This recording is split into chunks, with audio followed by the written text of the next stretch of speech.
snap. I think it's another brief moment in time when we get to see the change of the tides. The shifted, twisted bit technology showcasing the little bits of safety, while the quick trips are surely randomly sparking the photons around me.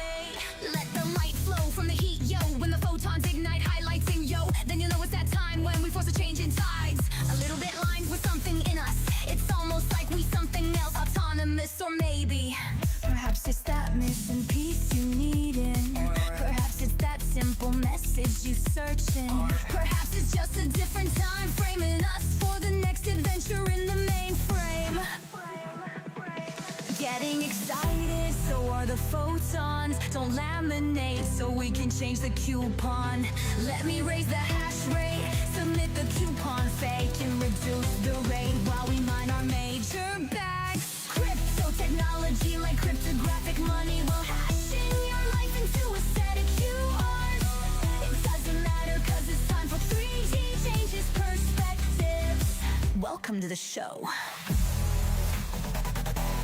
Welcome to the show.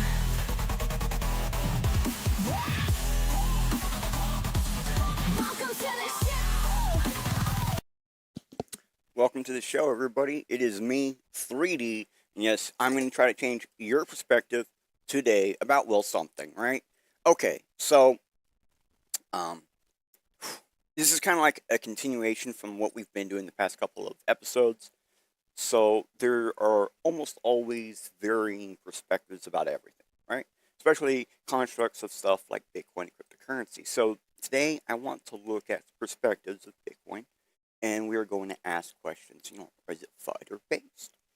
Are these perspectives we're looking at FUD, or are they based? And however, unlike giving like a single rating, which is what we normally do, we don't normally give a single rating. But this one today, there were so many points and so much to talk about. I actually had to reverse this, and I had to do today as a single rating. I had to look at today's perspective in more than one viewpoint, view light. I had to watch more than one thing with this person, and each one took many hours. And throughout this whole process, taking notes, after about the second video, I realized this is gonna have to be broken down into a single clump thing. We've never done this before. We almost always break their perspectives down individually because normally it's a bunch of clustered individual perspectives grouped together to make an ideal argument. In this case, it's nothing like that. It's a little bit more complicated, and we're going to reduce it down as simplifying as possible. We're going to simplify today. And it just kind of, whenever there's FUD or base, we have to back it. We have to say, these are the reasons why. And we're going to do that today. So we're still going to have all the reasons why. And then you'll have to find out what it is, I guess, whenever it is. So that's the difference of today compared to the other ones. And, like always, let's first go through the partnerships and sponsorships. Okay, so I want to thank Deorganized for teaming up with Bitcoin Live Digital Broadcasting DB, because Bitcoin Live DB and Deorganized is a powerhouse combo. I do see new heights for both organizations. Now, if you haven't checked out any of the Deorganized early morning broadcasts for stocks and other topics that seem to be pretty much be taken off every morning and every evening, well, you can find them on Twitter and a bunch of other social media platforms. Basically, anywhere you're watching this except for Odyssey. I don't think they go on Odyssey. I do. And then I want to thank today's sponsor, which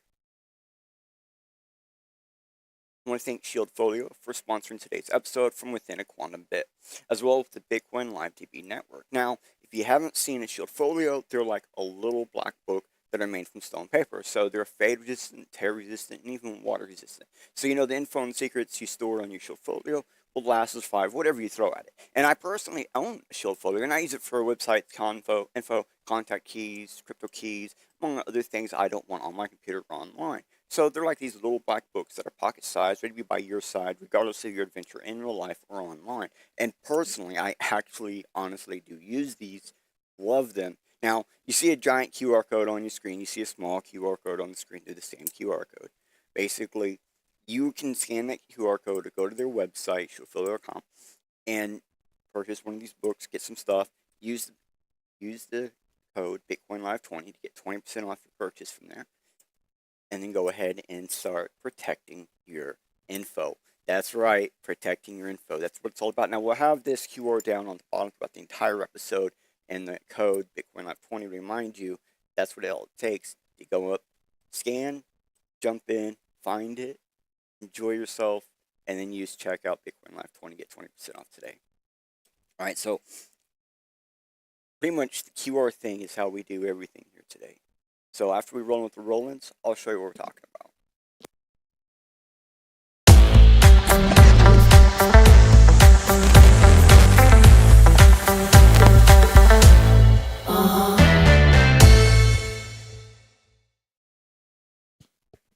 Thank you again, Shield Filio, for sponsoring today's episode.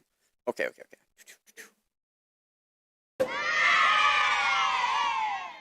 Nice. So what we're going to do... Oh, I hit the wrong button. Here.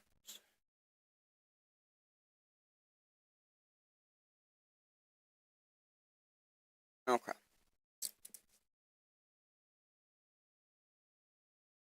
So you see that QR code right there? Now if you scan that, it'll go ahead and take you to Deorganized Media. And you can just check out what I was talking about earlier. Actually, this is a great way to point out that if you don't know who Deorganized Media is, they go live almost every day. They got Bitcoin, morning stacks, all sorts of fun, neat things.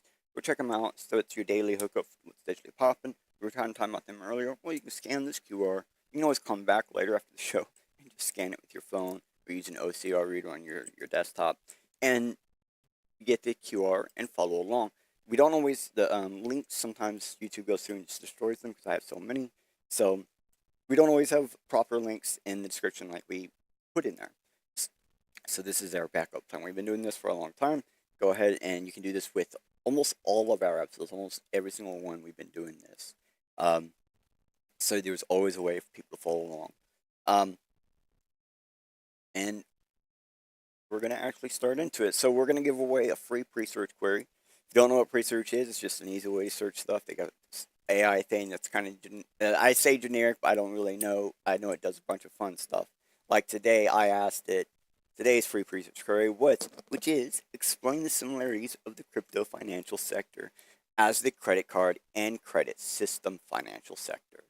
Like always, I did not use this query in today's episode research, but that doesn't mean we won't have some overlapping links. If anything about today's episode interests you, this free pre-search query work should actually help you find more about it. So just reply to this after the show and scan the QR again with your mobile phone or OCR, and it will just get you started in this new rabbit hole.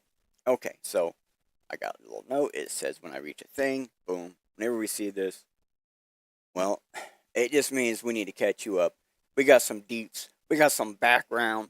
We got something going on. And also, all right, I'm going to make a quick tangent. So I've been making a change over to Linux because Windows just completely died on me, and during a backup or something like that. So I'm gonna restore back to factory. It just completely died.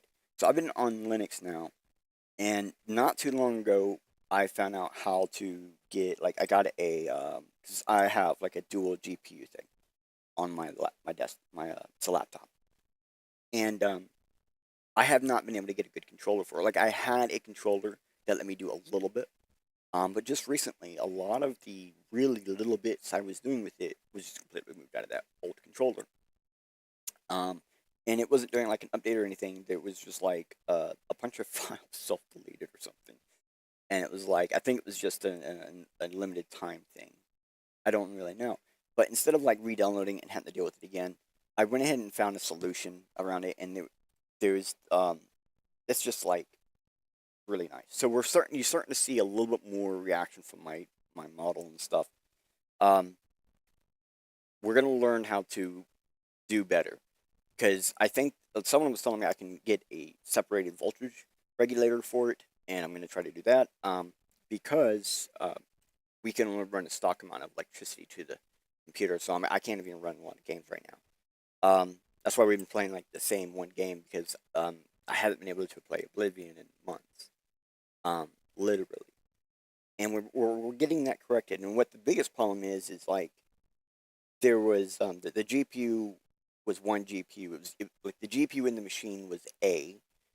I was told I was getting GPU B, and I ended up getting GPU C. Problem is GPU C is older than A, and A is older than B. So the Linux was actually able to determine that it's actually a GPU B, not a GPU C. Or no, it's a GPU A, not a GPU C. And it's like they were playing some kind of trickery when they sold me the laptop. But it's fine. We got that. We got a lot of stuff fixed. GPU has been the only real issue, and we're slowly working on it. So, when we get into today's episode, what we're saying is everyone has an opinion on Bitcoin. It doesn't matter if they use it or not. So, one of the reasons why some of us in the cryptocurrency space, like for long periods of time, we kind of look at these perspectives with a yeah or nah. We look at it like a yes or no point of view. And this is because information is like an attack vector. If 1,000 people online say, A, then it becomes searchable, then if any perspective that is searchable, it may trend one day. And if that happens, then it may be spoken about in mass media. Now, if something is spoken about in mass media, even if untrue, may become self-fulfilling prophecy. So by fighting data with data, we can sway in which way the mass media may potentially talk about it. So that's what we're doing today. We're really just fighting data with data. So we're even if it's like we go, oh, we think everything about this person says is completely false, data with data. If we think everything they say is true, data with data, because we're going to back up everything we talk about. So first off, we're going to go into about the person, kind of get perspective about the person, and then we'll go into their actual perspective they give us today that we're going to cover. Talked about what we're going to talk about last week. We actually gave a different clip that related us to the same video. So it's all good gravy and purple, I want to say. I don't know. Green. Yes. Okay. So here we are. This is Simon Dixon. This is his Twitter profile. That's kind of how we did everybody. We just looked at their Twitter profile. So we're going to zoom in. Yep. So we can see, at the top, his banner, investor, geopolitical, financial analyst, Bitcoin OG, some stuff, right? Now, we always base really people off this bit down here. I just want to bring up that it gives you all that up there because I did take that into consideration. I always write these little, I always look at their bio and I try to determine what their perspective is going to be before I look at any of their stuff. That's actually what I do. So I did consider this part up here, and I do consider the link. Okay. So we see long-term crypto person. It directly says this is bio. Yeah. Left investment bank 2006. Launched back Bank to the Future in 2010. Spoke at the first Bitcoin conference and published the first Bitcoin book in 2011. He's an angel investor, 100% Bitcoin company. 2 Bitcoin companies. Cool. I don't know if it's 100% like the Bitcoin plus Bitcoin, I don't know, whatever. So and I always hover over the objects, which there's no actual, like a lot of people, they have special objects and stuff. So a little bit unique there. But like we just see the fact that they left, they found crypto, then they published stuff on Bitcoin. They're self-proclaimed angel investor, and with Bitcoin and companies. And so he's a wealth builders community, and oh yeah, that's at the bottom. Yeah, he's got a Bitcoin wealth builders community. So it's safe to say he's got like a business centered around Bitcoin. I think that was that one. I was like, it's obvious he's business around Bitcoin, right? Okay.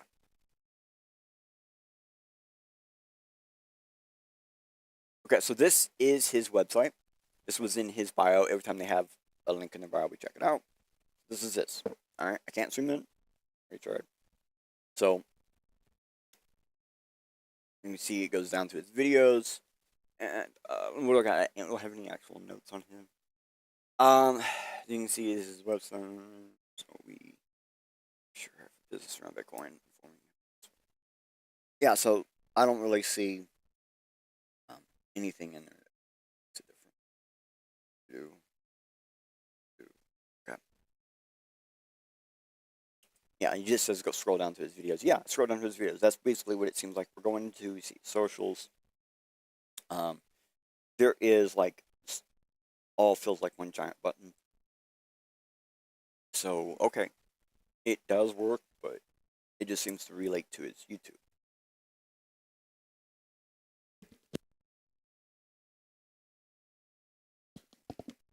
So that's where we ended up, right? On his YouTube. And there is about a 5-minute section in this entire 3-hour live stream that we want to review.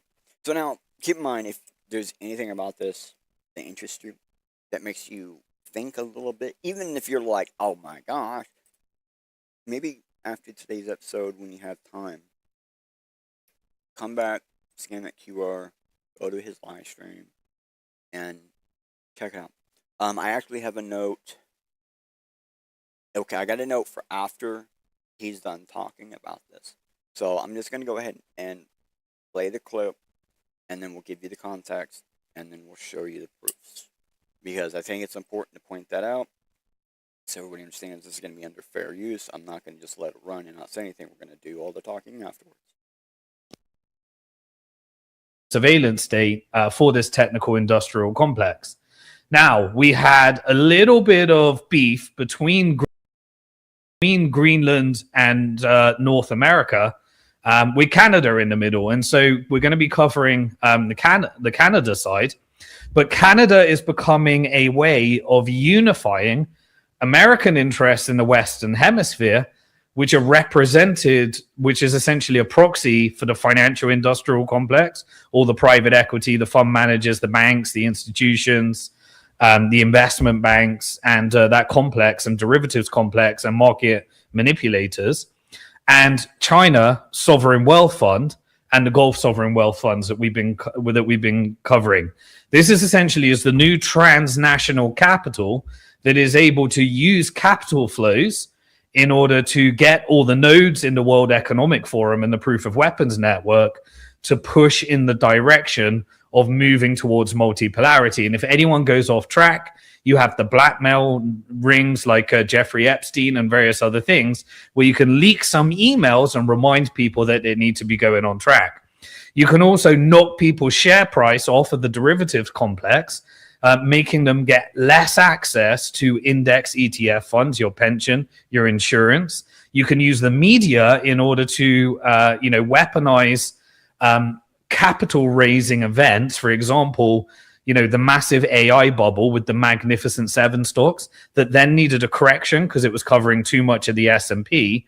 And so you had a narrative and the stress with the Federal Reserve that kind of reset and moved more of the S&P. I do want to point, this is an important part that we want to take. He's talking about how money is going to be moved, okay? And how one thing is being used as an indicator to another thing or something else to happen.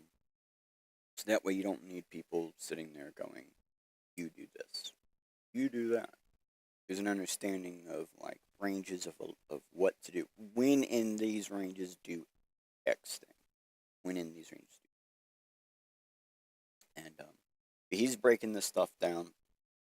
We do want to listen to just a couple more minutes. I just feel like we need to step in and say something real quick. Because the context of what he's saying a lot of broad stroke things. And keep it in mind like that for what we're talking about. And you'll see.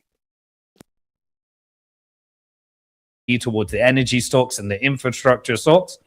But of course, the whole thing needs to be funded by money printing. And so we transition from quantitative tightening to quantitative easing. You had the first signs of that. But the problem is in fiscal dominance is that you have high growth because you're essentially printing money like crazy, pumping up the stock market, and you're trying to offset some of that inflation. Artificial intelligence is going to move into an unemployment cycle. You need to get the price of oil down to offset some of that inflation, or you need to tax more through tariffs to take money out of the supply. And because America is an importing country, it means that those tariffs suck money out because it's a tax on small American businesses. They get merged and acquired up to the top of the multinational corporate structure. And then the financial industrial complex is able to vassalize through the K-shaped economy. The rich get richer, the poor get poorer. Everything goes into pumping up those stocks. Eventually, you have to offset some of this inflation by getting the price of oil down. And so you have these big geopolitical events in terms of managing these portfolio. Now, one of the side effects of this is that the financial industrial complex, the FIC, has negotiated co-investment deals in everything with the Gulf sovereign wealth funds.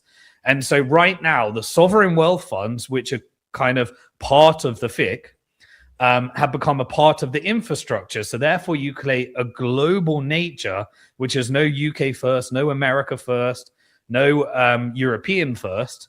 And essentially, it's just about rolling over the debt on the people so that they can pay the credit card bill, so that their savings go down and they get stripped out of assets as the stock markets go up.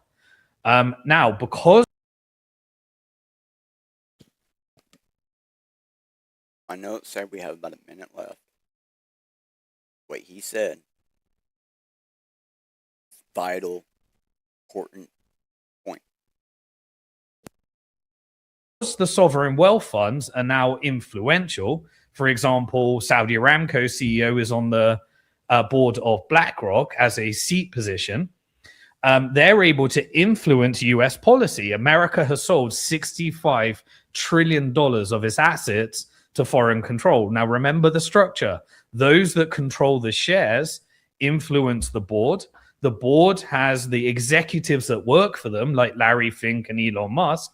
And then underneath that, you have management and structure. Now, the finance makes sure that you can subordinate the executives, whereby you can manipulate their share price, incentivize them where the share price goes up, then you get more value.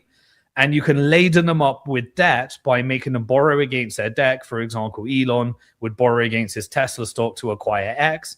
And now you can use X to make sure that the NSA, the deep state, has access to all the data. And you combine it with all the Doge data. And then you build out this social credit score in this vast artificial intelligence empire, integrate it with the crypto stable coins. And combine it with Grok and all the AI. Now, that requires a lot of energy, a lot of data centers, and that's what we're witnessing right now. All right. That is the information we needed from this man. So this is like it's kind of like the end plan. Okay? It's kind of like the end plan. So, let's see. All right, I have notes. It says he's not really lying. Probably the first like base take we've seen in a while, and so this honestly is more out of practice than knowledge. From like what I'm saying is like he's not making like sometimes he's making like predictive type situational arguments. But never is he lying. A large portion of what he's saying is actually history. And there's a chance that he doesn't remember it or he doesn't realize it, but I'm pretty sure he has came up with this concept based on like, well, the last few times we've seen something that appeared out of nowhere that allowed an entire country to elevate its GDP and its elevated wealth and value, and through some form of false currency. By false, I mean it's not like how we used to handle currency. I actually go into that, so I won't go any further with that. but that is, we're going to actually talk about this directly. So let me give you the link to this one more time. Like, it's important you have it. But I don't want to show you guys ads. I do everything I can not to give you guys ads. So you have more information. There you go. There you go. We're moving on. Okay, so let's review some history on this. Later called new financial sector. So there was a point in time where credit became something called a new financial sector. And it's credit. Okay? So we're going to read, when was credit cards invented? All right, yeah. Oh, we're here. The credit card was invented February 1950 with the launch of the Diners Club card, founded by Frank Namara. The idea originally came after Namara forgot his wallet during a business dinner in the late 1949. Determined to create a cashless solution, he partnered with Wells Sweeney and Mal Simmons to form Diners Club. The card was initially a charge card, requiring full payment at the end of each month, and it can be used at 27 New York City restaurants. So Frank Namara created the first credit card in 1950 with that Diners Club card. The ideal came from him after blah blah. We just read that, right? So it did revolutionize how consumers paid for services and goods. So what else do I care about? Okay, yeah, I gotta go scroll down. I don't care about that. I didn't think so. Okay, yeah. So there are several types of credit cards actually, including standard cards, rewards cards, such as like cashback credit cards and travel cards, secured cards, which is like you make a deposit and for building credit, student cards, obviously designed for college students, right? And then charge cards, which are requiring payment at the end of the month. So rewards credit cards are look, we're not going to go into each one of those. What am I doing? So we want to go down. We want to go down. We want to go down. We want to go down. We want to go down. We want to go down.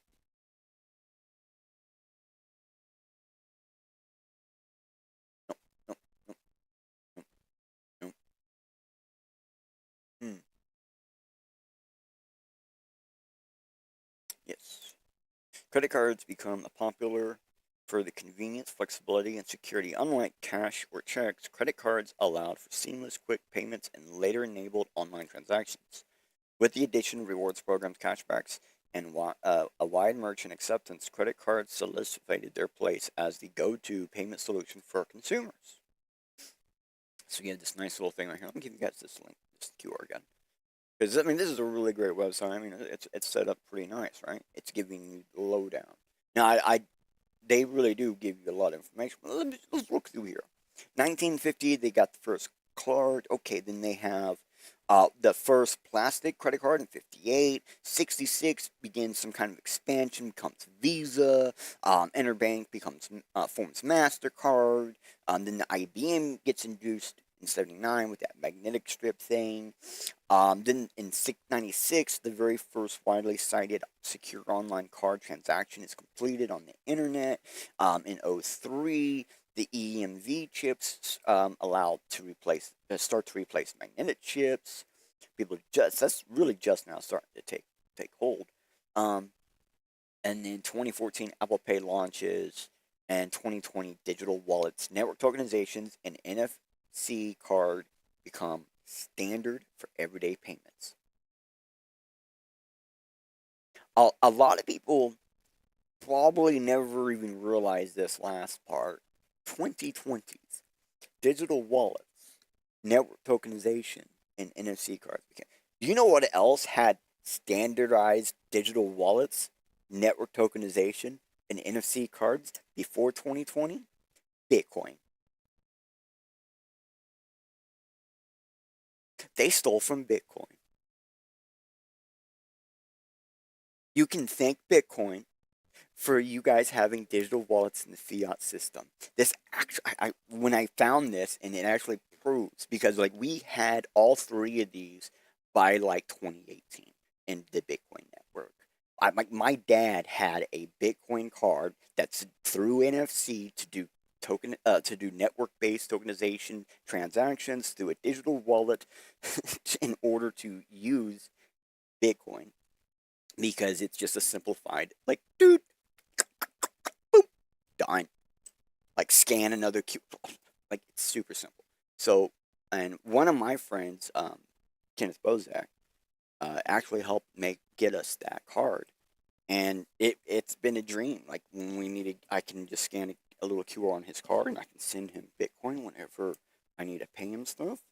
He can just use his Bitcoin like it's kind of like a credit card on, but you guys can thank Bitcoin for giving you guys that.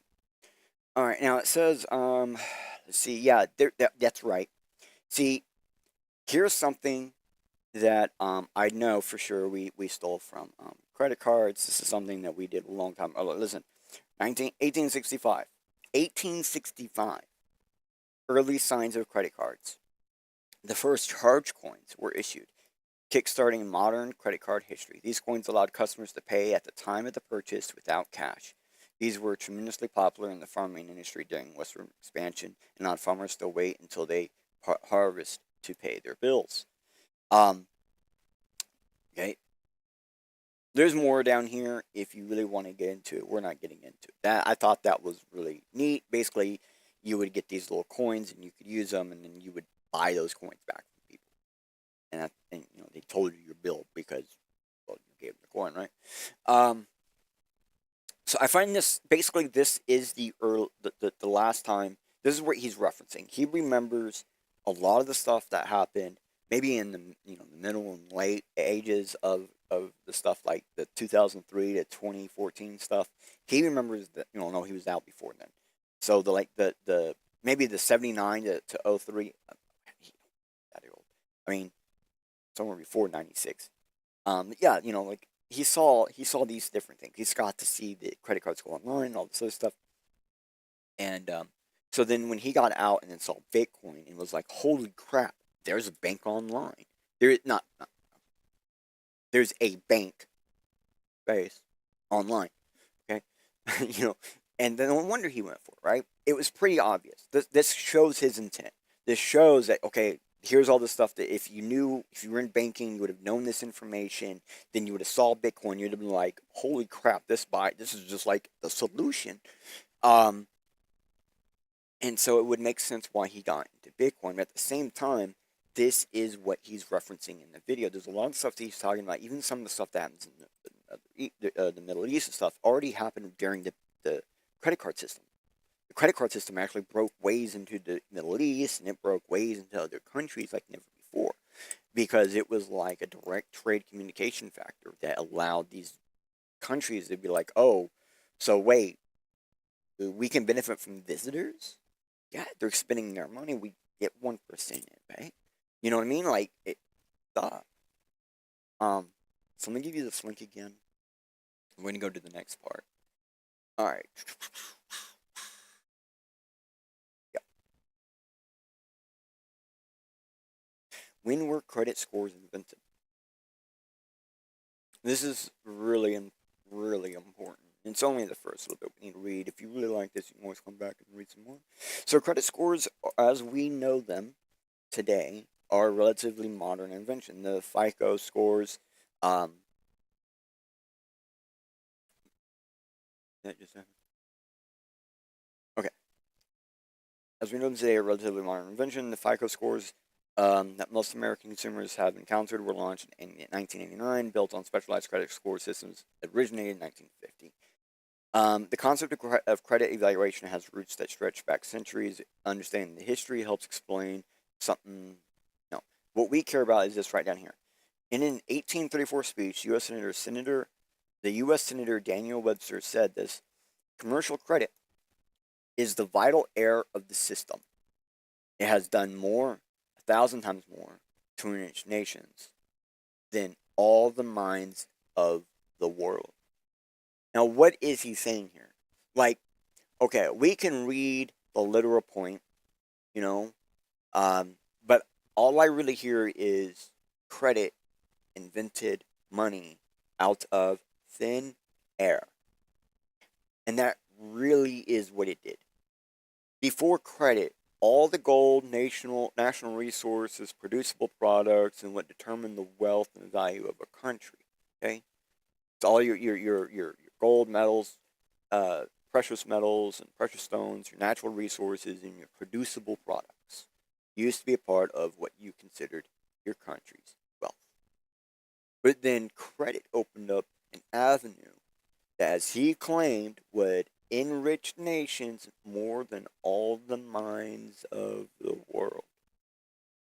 And since that was the way to determine wealth and value for credit, well, now credit, he's really attaching credit to that, right? It can enrich it more than all of them. So why even bother getting more gold? Credit just solves your problem, bro. That's what he's really saying. And I'm sure you can say I'm stretching here, but if you consider what Simon said earlier and what they're saying here and how they align, the lower 99% will pay the bills of the top 1% through credit. Now, my notes say credit by bills, but let's be honest. There is another way to say it, though. So, let's try that. Okay, this says 13 million U.S. households have negative net worth. Will they ever move from debt to wealth? Read intro and title. Okay, yeah. So the share of the U.S. households with negative net worth, meaning that the amount of debt they owe exceeds the value of all the assets they own, jumped above its historical trend during the Great Recession of 2007-2009. It never returned to normal. Technically, it's still going on right then. As of 2019, 10.4% of households, about 13 million, had negative net worth. As part of the Aspen Institutional the AIFS, no wonder they didn't want to put, okay, program's ongoing examination of the future wealth in America. We used the survey of the SCF to explore as a negative. They like it. All right, so they went through and they're just like, okay, that's just showing you where they get their data. Okay. All right. Just basically explain where the data came from. Okay. So that's the other way to say this. 13 million in the U.S. now have negative net worth. And the way this, if you go look, yeah, they have a graph. So we can go only back to the 1990s. We can't go any further than that to see if we had less negative net worth before the credit cards. I mean, I'm sure there would be something somewhere, but I really didn't care to find it because basically this hints at that there would be. It would be a lot less negative net worth before credit cards. Credit cards has gained consumer negative net worth more than anything.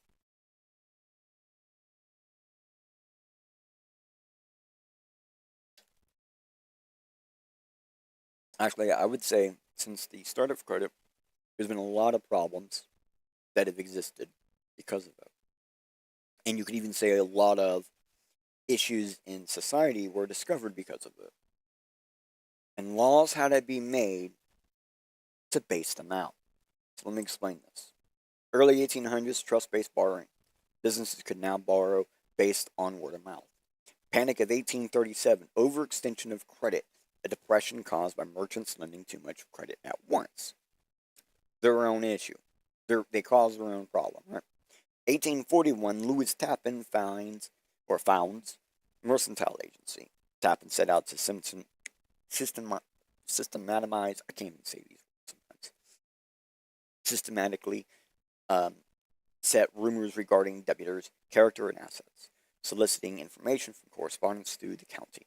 Tappan Agency distilled these reports to massive ledgers in New York City. 1857, Bradstreet's innovation. Bradstreet creates a commercial credit rating system based on history of misinformational facts. That sounds stupid as fuck.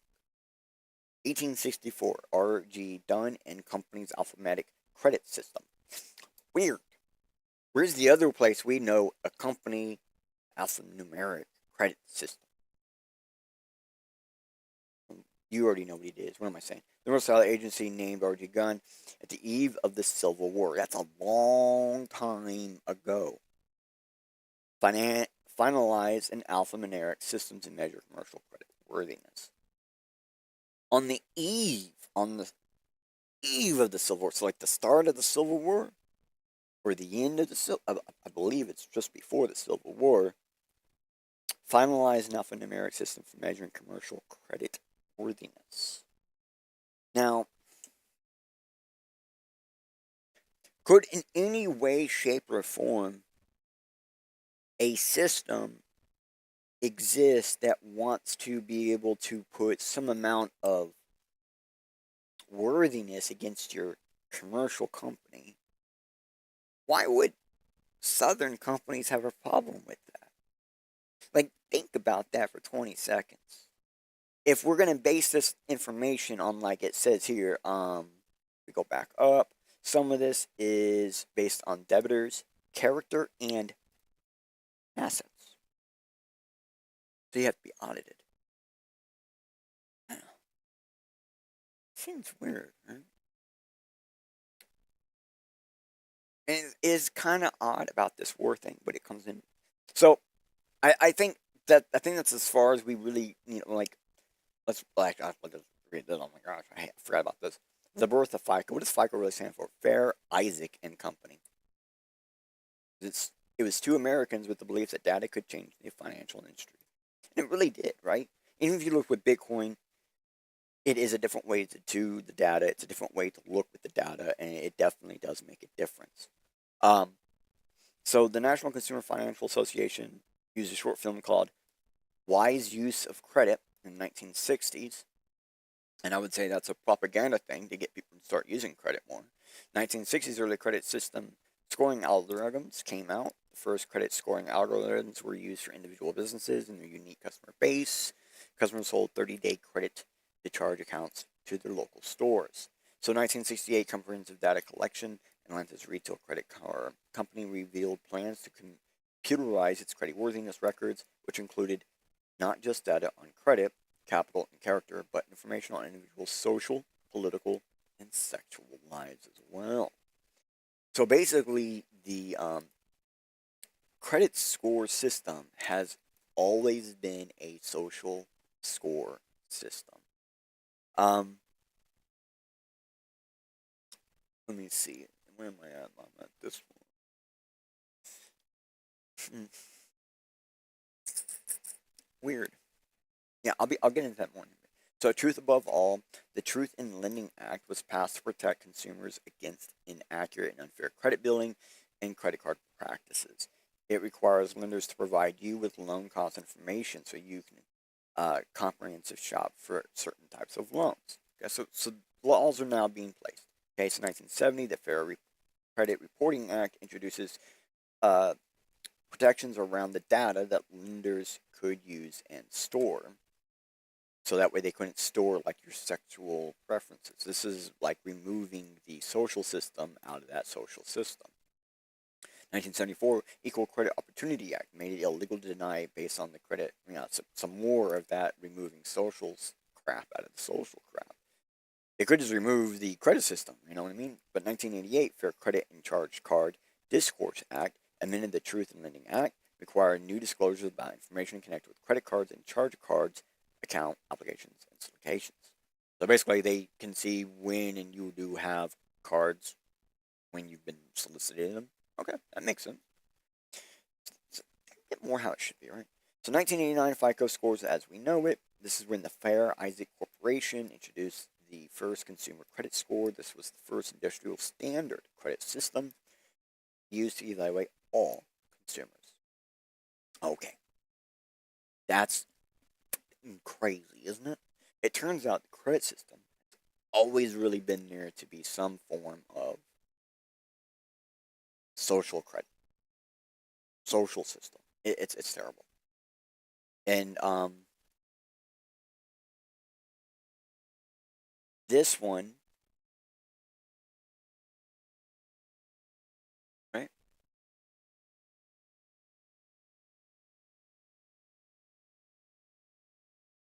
So the Panic of 1837 was a financial crisis in the United States that began with the Major Depression.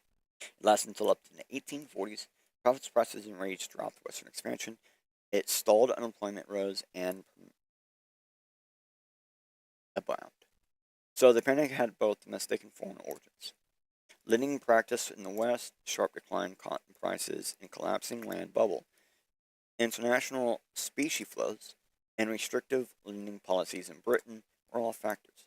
The lack of central bank to regulate fiscal matters, which President Andrew Jackson had ensured by not extending the character of the second bank of the United States, was also key.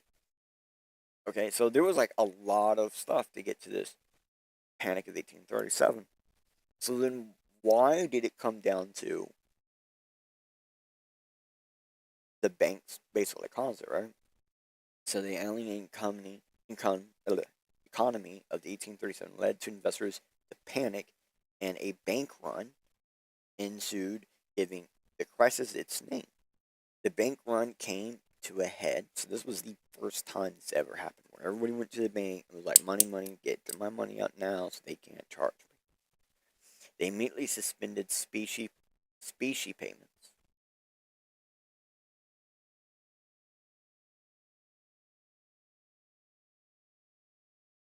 Damn. They used to allow fake money and would no longer redeem commercial paper at full value. Okay. So significant economic collapse, despite a brief recovery in 1838. So as you can see, it really came down to like there was these fake monies. So there was like literally like an NFT situation, and literally like color coins, and banks were literally allowing that as that money at full value at one time. Just to show you how bad all of this credit system really was. That these things allow for that because it's all based on that. Okay. So I asked, hey, which words did we enter that had credit increase as a factor? And these are the ones that came up. The U.S. entered Civil Wars, World War I, II, and Vietnam. Now,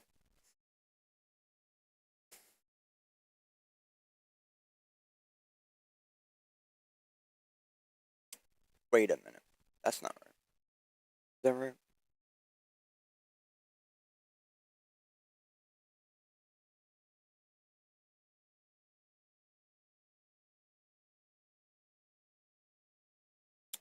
Yeah, okay. Alright, I'm just thinking of the other one. My bad. Alright, so it just basically shows that war sometimes has a role in the U.S. gaining wealth. And this is the correlation I want to correlate later. Right? Okay, so let's go on to the next one. This is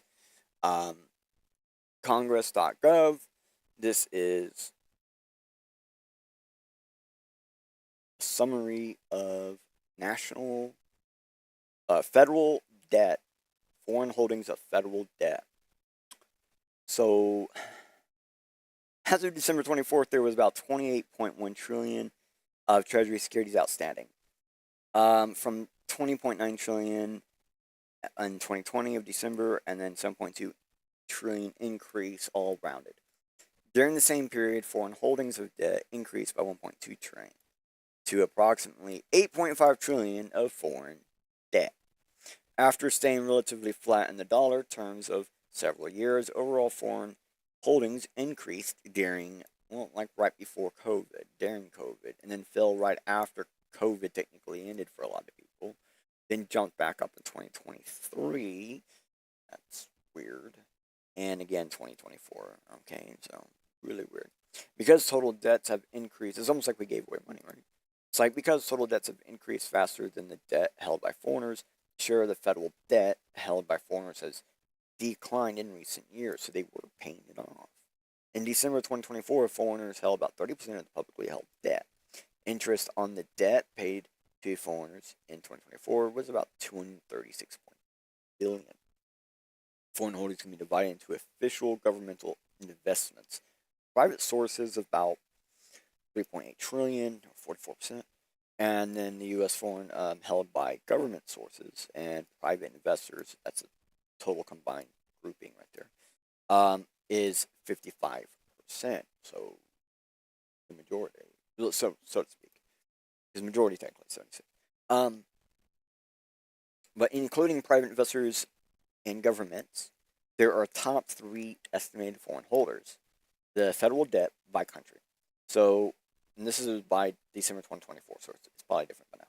So Japan, about 1.1 trillion. Whole shitload. China, 0.8 trillion. Still a shitload. United Kingdom, 0.7 trillion. Okay? They're not going down by a whole lot. That's only 1 point. It's only 1 point lower, man. Okay, so based on these estimates, Japan holds approximately 12% of all foreign investment in the U.S. publicly held federal debt. China holds approximately 8.9, and the United Kingdom holds approximately 8.4, and they were reduced down. So so I wanted to point out that we, to this day, still have debt with other countries, and that's not all of them. Those are just the biggest ones, right? So there's still more, and the whole point of, well, wars cause us to gain wealth somehow. How was that? Well, which wars did the U.S. enter that directly caused an increase in the USA wealth as a country? And it turns out the Revolutionary War, the War of 1812, the Mexican-American War, the World War I, World War II, believe it or not, almost all the wars. Like, this isn't even all the wars. This is just like, these ones result in increase in production, trade, territory gains, and national wealth. The other ones and ones after these, we didn't always gain territory. And that's the only difference.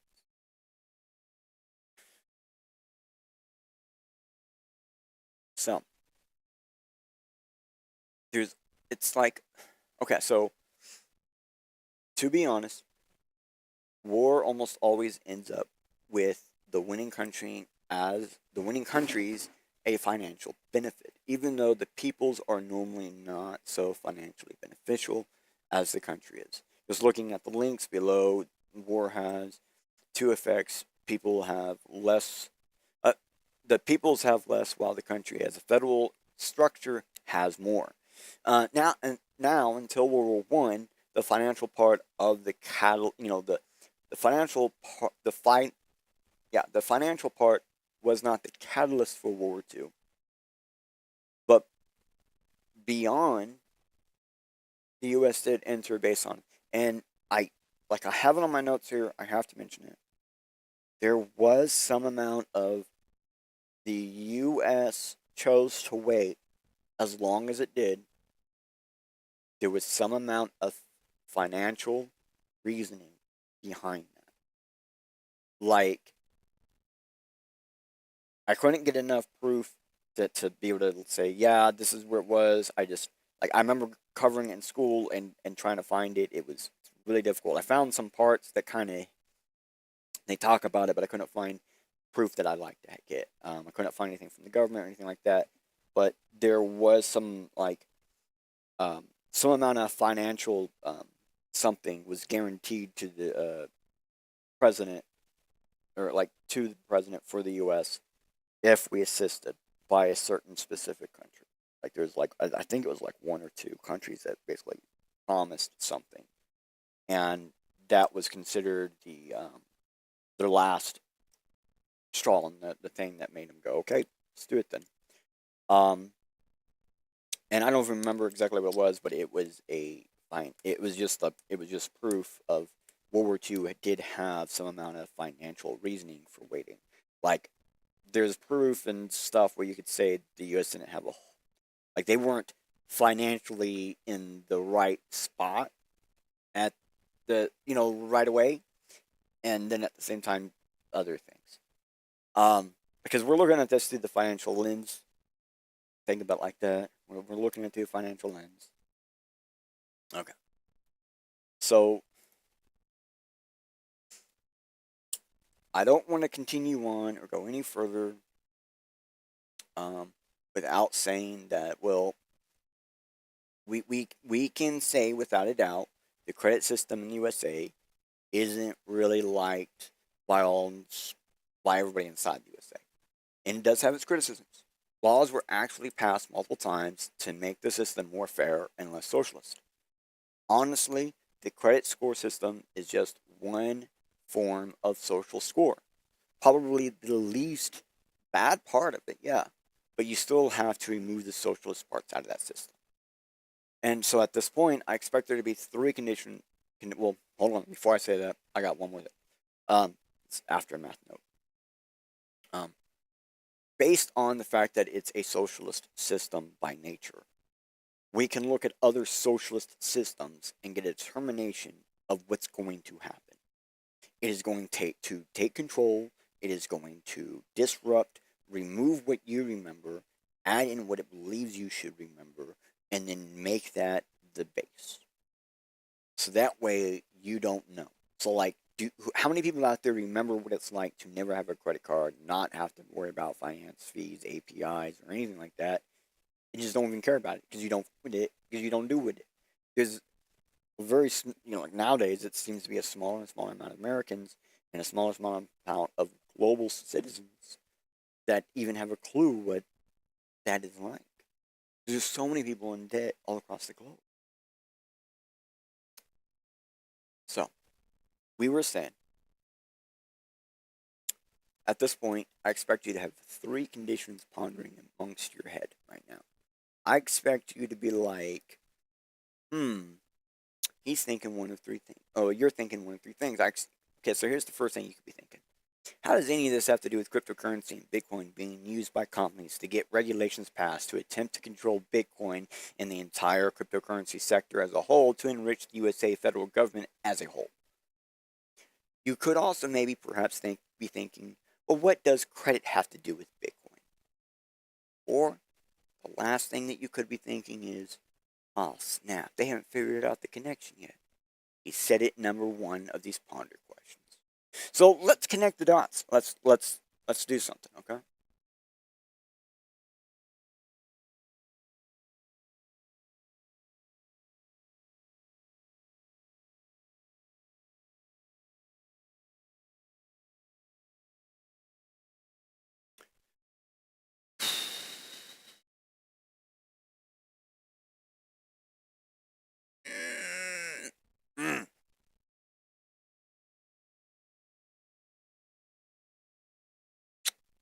Bitcoin is a financial sector. Altcoins are a financial sector that individually are potentially worth more than all of the credit system.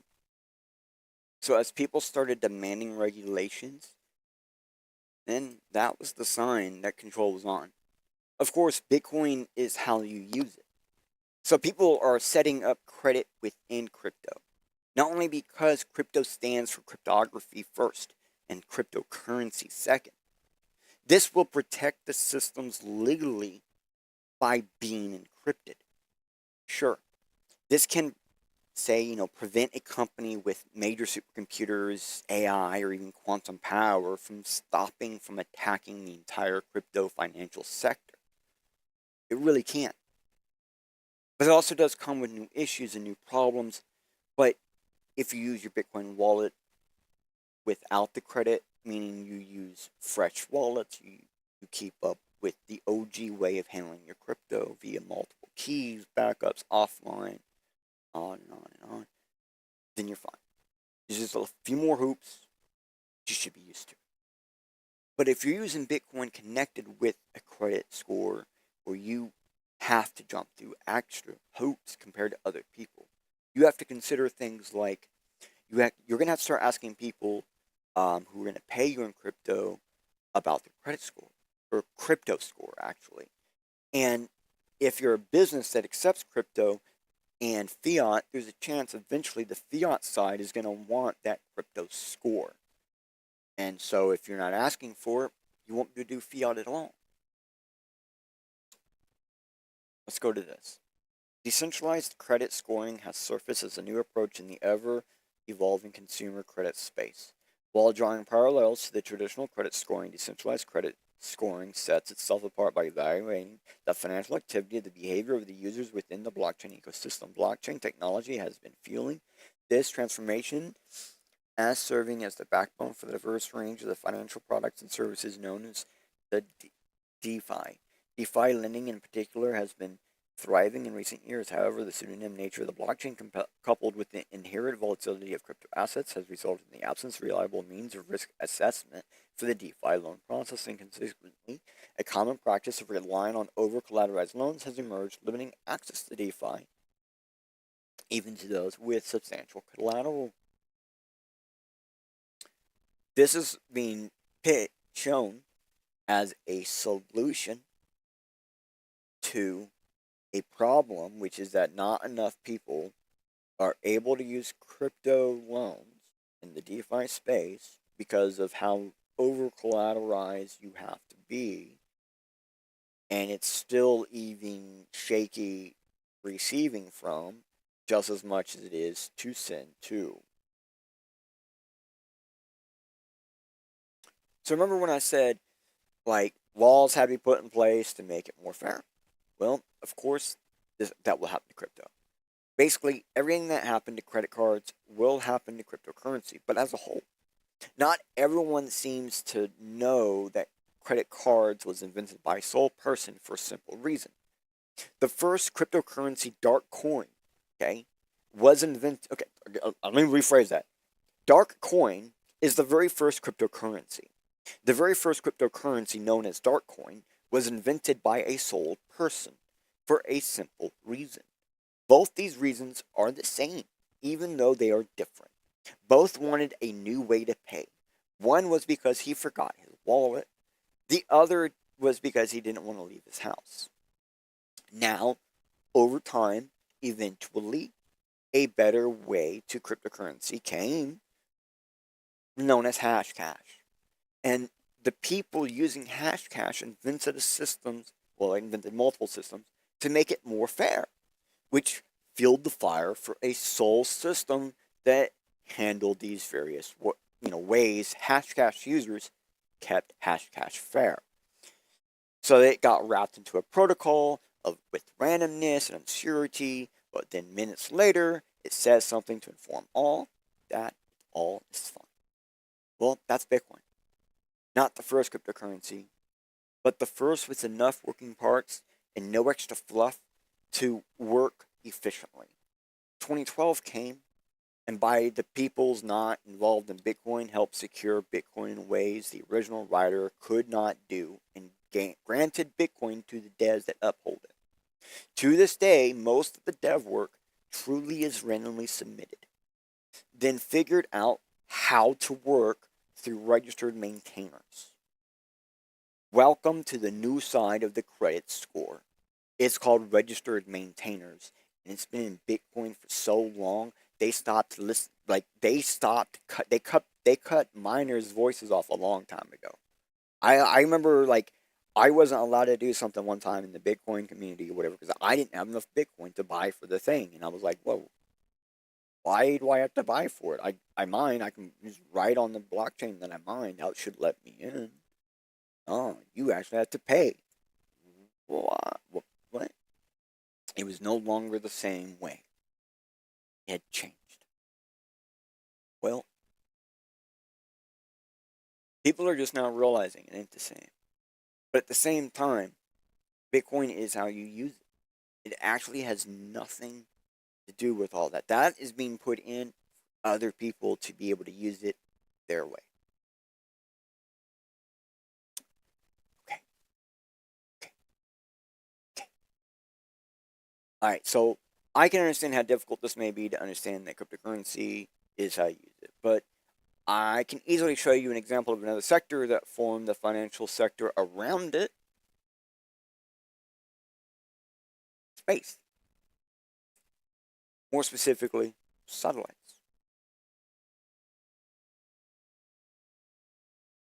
Rideshare is a launch and deployment service that relies on third-party compatible launchers equipped with proprietary dispensers to release satellites into standard parking orbit. The service is ideal for missions where a precise deployment is not critical for mission success. Precision deployment is a launch and deployment service that relies on ION satellite carrier, a proprietary orbital transfer vehicle operated by Deorbit. A satellite is boarded on to ION, which transports it across orbits into its final operational slot. This service is essential for missions operating in highly customized orbits that are not served by rare rideshare launches. Precise deployment and phasing for constellations. Precise deployment and phasing for constellations is an advanced launch and deployment service designed for the satellite constellation operations to phase a batch of spacecraft quickly and safely along with one or more orbital planes.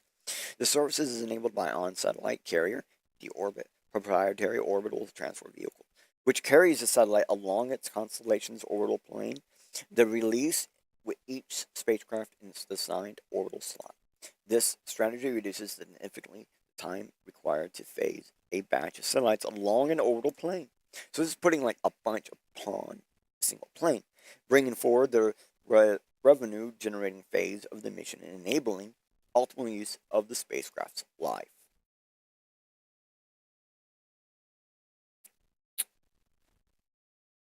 Oh wait, you're not wanting to put spacecraft like in space? I mean, like, oh, keep in mind they got like insurance, mission. I'm like, oh, that's extra crap. Goddamn. Like, all right, you're not wanting. You don't want to put them in space. Okay, we can get you connections on orbit. A completely different one has connections. Yeah, we got a whole nother service here that will talk to them for you. So there's already some out there that will do. There's already some out there that you just have to pay to get access to. It's that simple.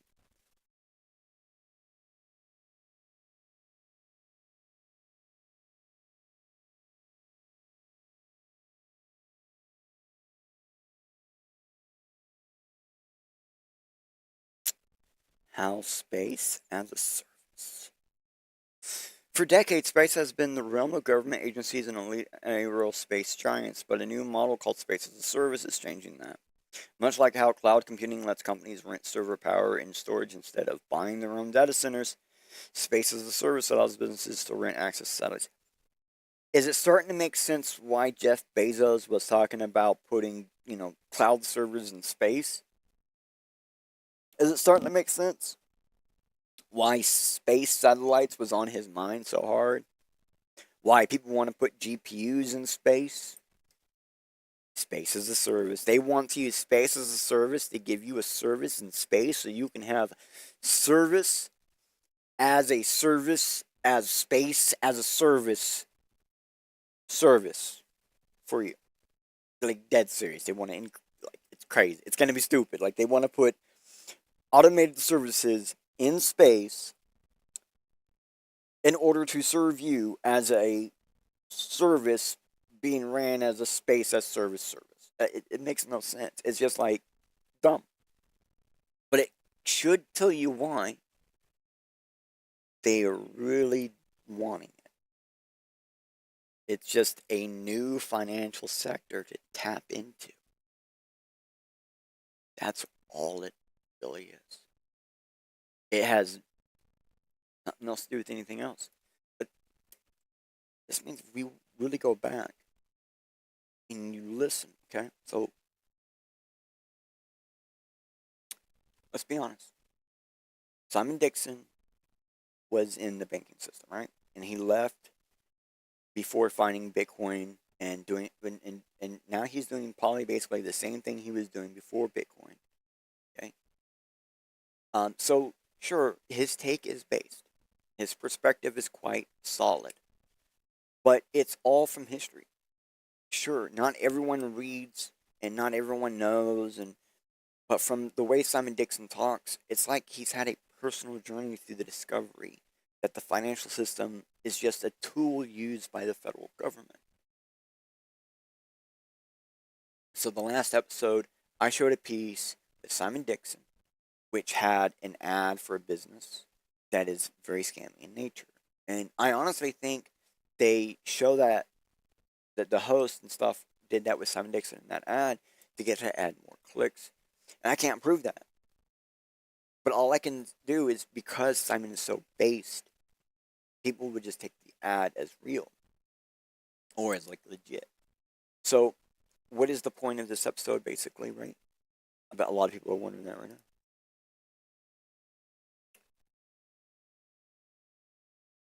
First, cryptocurrency, especially Bitcoin, BTC, is how you use it.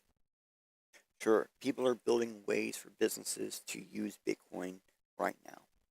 And that can be really scary, especially since this play was done before with the credit card and credit system. In space, any and all sectors of anything will be used, abused, and attacked by governments. But that doesn't mean it will work.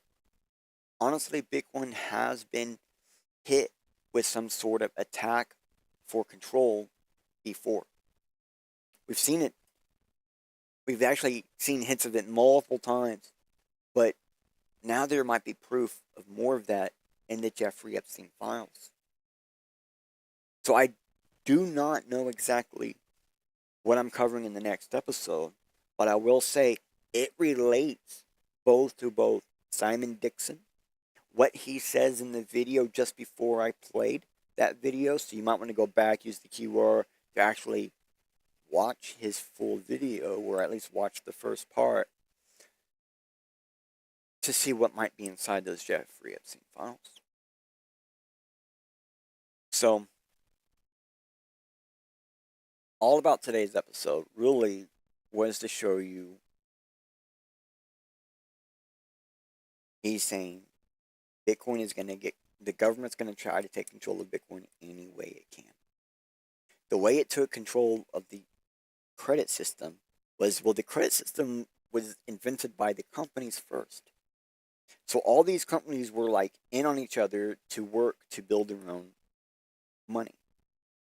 And the government eventually regulated it to, they get part of that.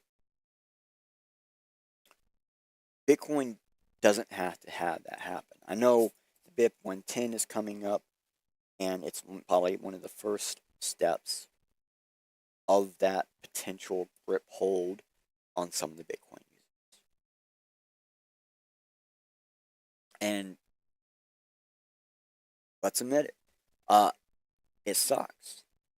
But you can't let fears scare you. For example, is the credit system missing? No, it's still here. We still use it. People still have it. The fiat system was dead a long time ago. They got rid of it as soon as they started credit in the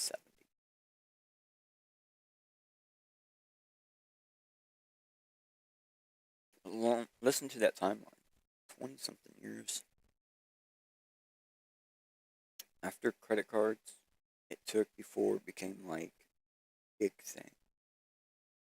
There's a chance, even though they're putting in the threads now for things that a lot of people don't want in Bitcoin, they might not really take hold like what we expect it will do for another 20 years. By that time, Bitcoin will be almost completely, it will be about halfway through its supply. Well, no, by halfway through, I mean like, so I think we have 40 years left to be halfway through its last bits or whatever. And that's fine, because there'll be so much stake in Bitcoin, it won't matter. And that's actually kind of sort of what BIP 110 is showing. There's already such a high stake in the database of Bitcoin that it actually supersedes the value of the coins right now.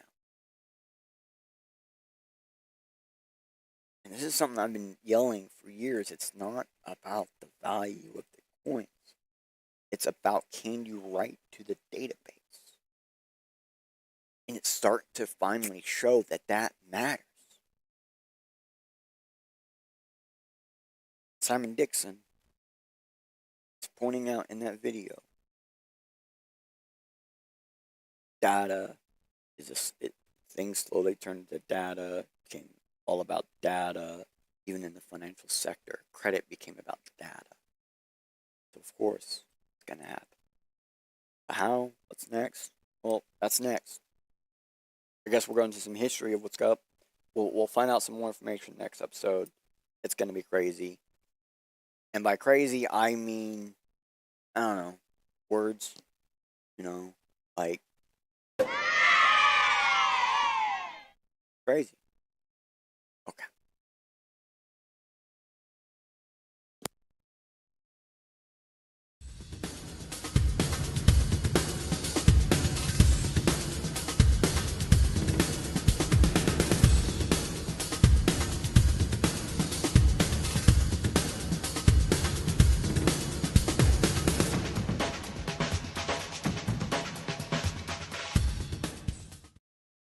Yo, did you think you know?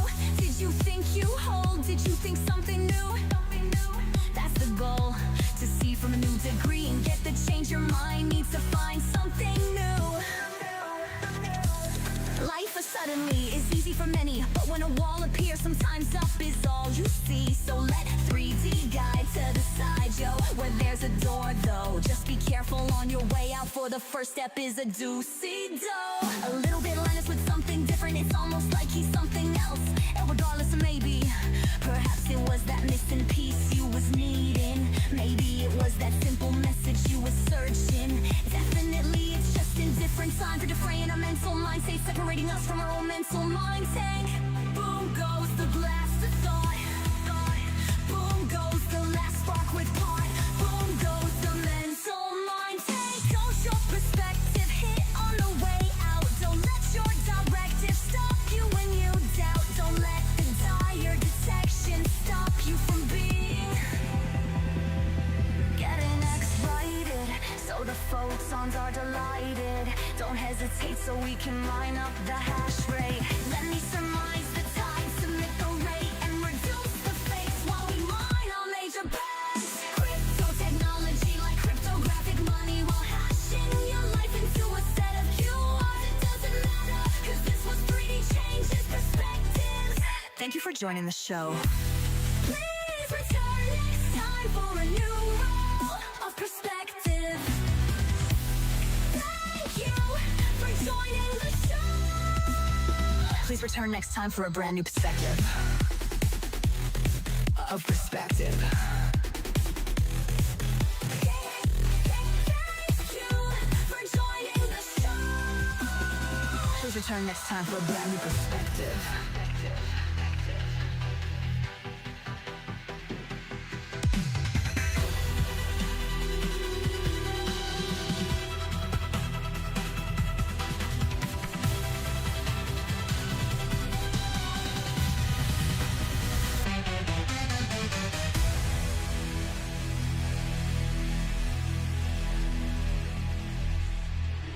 Thank you for